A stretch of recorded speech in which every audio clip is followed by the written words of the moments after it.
Hello, this is Gio again, and today we are going to be replacing this doorknob. This is a typical bed and bath doorknob, but for some reason the locking mechanisms have broke, so they don't really lock very well. So we'll show you how to take this off and replace it. We've already purchased a new bed and bath doorknob, so we'll show you how to do this. So this is what came with our kit that we just opened up. The doorknob, the latching mechanism. Here's a little piece for your door for the latching mechanism if you need that. A little plate for the frame and the screws that you need. So we're probably not going to use all those since we're going to be replacing the existing one. We could reuse some of them. Since this is just the locking mechanism, I'll probably just replace the handle portion. And it comes with instructions how to do this, and it actually even comes with instructions of if you're dealing with a brand new door, how to measure it out. You could use this template to help cut out the openings for your handle, but again, since we're replacing an existing one, we won't need to do that today. So the first step is just to take the existing handle off, and on one side you should see screws, not on this side but on this side, and so they're just two Phillips screws, one here and one there. So we'll go ahead and take those off right now. There's the first one, take off the second one, and as you take these off you'll see it starts to loosen up. You actually have to keep the back side pushed a little bit.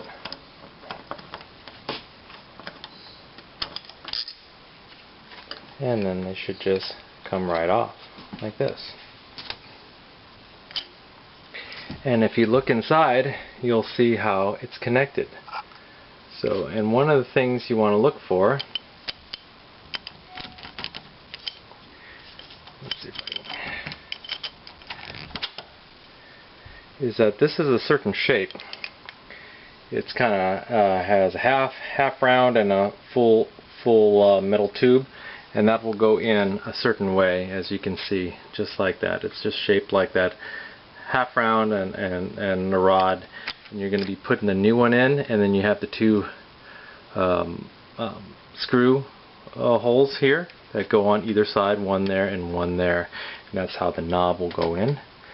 And then we could also take this piece off by unscrewing these and just pulling that out. I think I'll do that just to show you. So we took the screws off, Phillips screws, and it just slides right off. And you could see how it was originally cut in there, and it was just two screws holding it to place. And it looks exactly like the new one. And in fact, it is. So I think I'll just replace this mechanism, the new one, with the old, just to make sure that it'll be nice and functional. So I'll go ahead and come back here. Now, since the door closes this way, oops, sorry about that. If I put it on this way, it would just hit hard and wouldn't shut. You want this to slide over this plate and shut properly. So you make sure that it's in the right orientation and just replace the Phillips wood screws. And now I have to just disassemble this. I'll just take these two screws out, remembering that the screw side is on the front side of the door. So I've taken the two pieces of half, and this is the back of the door, and so that's where I want the locking portion to be. And just as before, you can see two screw holes and the center, which is kind of a half moon and a bar, and it should just fit just exactly that way. If you turn it around, it won't fit. So if it's this way, it won't fit. So you want to make sure it's oriented right, and let me see if I can get this in. And you kind of want to wiggle it in, and then on the back side, you can see how it fits in there. Fits nicely. And then you take the front. And again, this also has kind of a half moon shape to it, and so you want to orient that correctly as well. So you kind of just stick it in there and wiggle it into place. There you go, I got it in there. And then you want to kind of rotate this faceplate just so it's in alignment with the holes, and then replace the screws. Okay, we got it in, so we're going to just screw it in. You could probably just use your fingers initially.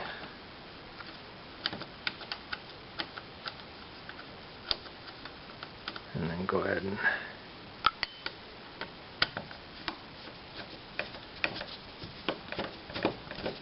then we'll do this side and then the other side. So we finished installing 2 screws.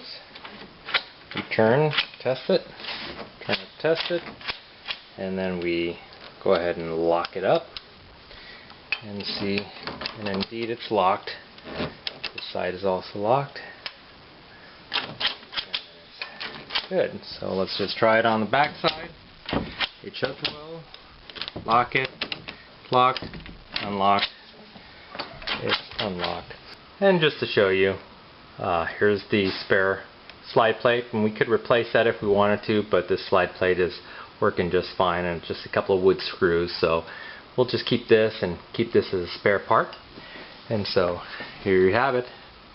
That's how you replace an indoor security doorknob. See you next time.